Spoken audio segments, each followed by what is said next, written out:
جناب صدر، محترم اساتذہ اکرام اور میری عزیز ساتھیوں، السلام علیکم ورحمۃ اللہ وبرکاتہ۔ آج مجھے جس موضوع پہ لب کشائی کا موقع دیا گیا ہے وہ میرے آقا دو جہاں نبی کریم صلی اللہ علیہ وسلم کی سیرت مبارک ہے۔ جناب صدر، اس کائنات میں ساری کائنات کی مثال ہمیں درخشہ کی ہے جو غار حرا سے طلوع ہوتا ہے اور پوری کائنات میں چھا گیا۔ نبی کریم صلی اللہ علیہ وسلم آپ کائنات کی وہ عظیم شخصیت ہے جس کی نظر میں اب تک ممکن نہیں، جس کا سوچ طلوع ہوتا ہے تو کائنات کی حرش منور ہو جاتی ہے۔ اسی طرح آپ کی زبان نے کفر، آپ کی زبان کی تاریخ کو نور سعادت میں تبدیل کر دیا۔ آپ ہر انسان کے لیے پیغام نجات بن کر آئے تھے۔ بنی نوح علیہ السلام انسان کے لیے رحمت بن کر آئے تھے۔ میرے نبی تو وہ نبی ہے جو تمام انبیاء ان کی امتی ہونے کی خواہش کی تھی کہ مبارک ہو تم اس نبی کی امت ہو جس پر خالق دو جہاں کو بھی ناز ہے۔ جناب صدر،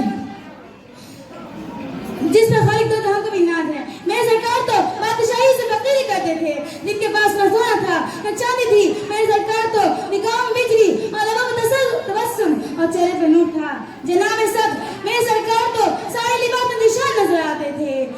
آپ کی طبیعت میں نرمی اور شخصیت وقار تھا۔ آپ کی سیرت بے مثال تھی، حسن و جمال تھا، شان مثالی کا ظہور تھا۔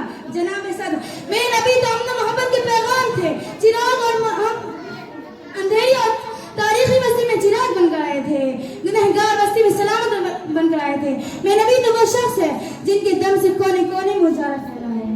حضور آئے تو اندھیروں سے نکل کر اجالے میں آ گئی دنیا، حضور آئے تو اندھیروں سے نکل کر اجالے میں آ گئی دنیا، سوتے ذہنوں سے جنگ اترا، بچھے چہرے پہ نور آیا، حضور آئے تو لوگوں کو جینے کا شعور آیا۔ جناب صدر، بھی میں سیرت النبی کی بات کرتی ہوں، میرے ذہن میں مکہ کا منظر گھومتا ہے۔ میرے نبی کے ظالموں کافروں نشانے پر تھے اور کردار ایسا تھا کہ اب اپنا کام کل عام انجام دیتے رہے۔ ارادے جن کے پختے ہو نظر ان کی خدا پر ہو، ارادہ جن کے پختے ہو نظر ان کی خدا پر ہو، صلاۃ و خیر موضوع سے وہ گھبرایا نہیں کرتے۔